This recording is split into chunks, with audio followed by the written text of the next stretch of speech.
My husband hit me in front of his mother, but her reaction shocked everyone in the room. I married him when I was 23, fresh out of college with a degree in graphic design and stars in my eyes. He was charming, successful, and his mother seemed like the sweetest woman alive. She'd bake cookies for every family dinner and tell me how lucky her son was to have found me. The first time he grabbed my arm too hard, I convinced myself it was an accident. The first time he pushed me during an argument, I told myself he'd had a bad day at work. By our second anniversary, I'd become an expert at hiding bruises under long sleeves and explaining away the fear in my eyes, but I never imagined it would happen in front of his mother. We were at their family estate for Sunday dinner, a tradition I'd learned to dread. I was setting the table when I accidentally knocked over a wine glass. It shattered across the hardwood floor, red liquid spreading like blood. "You stupid bitch," my husband hissed, grabbing my hair before I could react. "Do you know how much that glass cost?" Before I could apologize, his hand connected with my face. The slap echoed through the dining room. I stumbled backward, my cheek burning, tears springing to my eyes. For a moment, everything went silent. Then I heard footsteps. His mother had been in the kitchen. She'd heard everything. She walked into the dining room, and I prepared myself for what I knew was coming. She'd make excuses for him, tell me I shouldn't have been so clumsy, suggest I needed to be more careful. Instead, she walked past me without a word. My heart sank. But then she opened the antique cabinet in the corner, the one she always kept locked, the one none of us were ever allowed to touch. She pulled out a gun. "Get away from her," she said, her voice completely calm as she pointed it at her own son.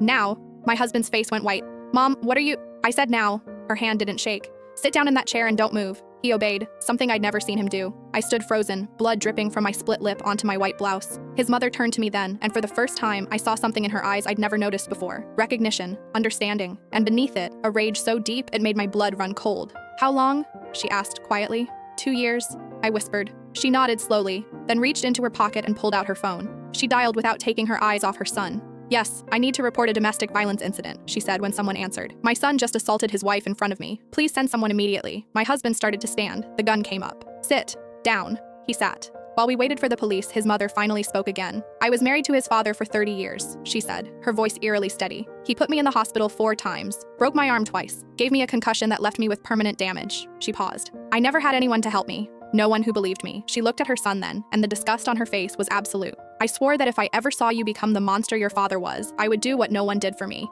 I've been watching, waiting, hoping I was wrong." Her voice cracked for the first time. "But I wasn't wrong, was I?" He said nothing. The sirens grew closer. His mother turned to me. "Pack a bag. Take anything valuable. You're not coming back here." When I hesitated, she added, "Trust me." I ran upstairs, my hands shaking as I threw clothes into a suitcase. When I came back down, police officers were handcuffing my husband. He was screaming at his mother, cursing her, threatening her. She stood unmoved, telling the officers everything she'd witnessed. She told them about bruises she'd seen me cover, about my flinching, about the fear in my eyes she'd noticed but said nothing about until now. As they led him away, his mother pulled me aside. "There's something else you need to know," she said quietly. "Something about why I've been documenting everything for the past 6 months." I couldn't fit what happens next in this short video. Watch the full story below.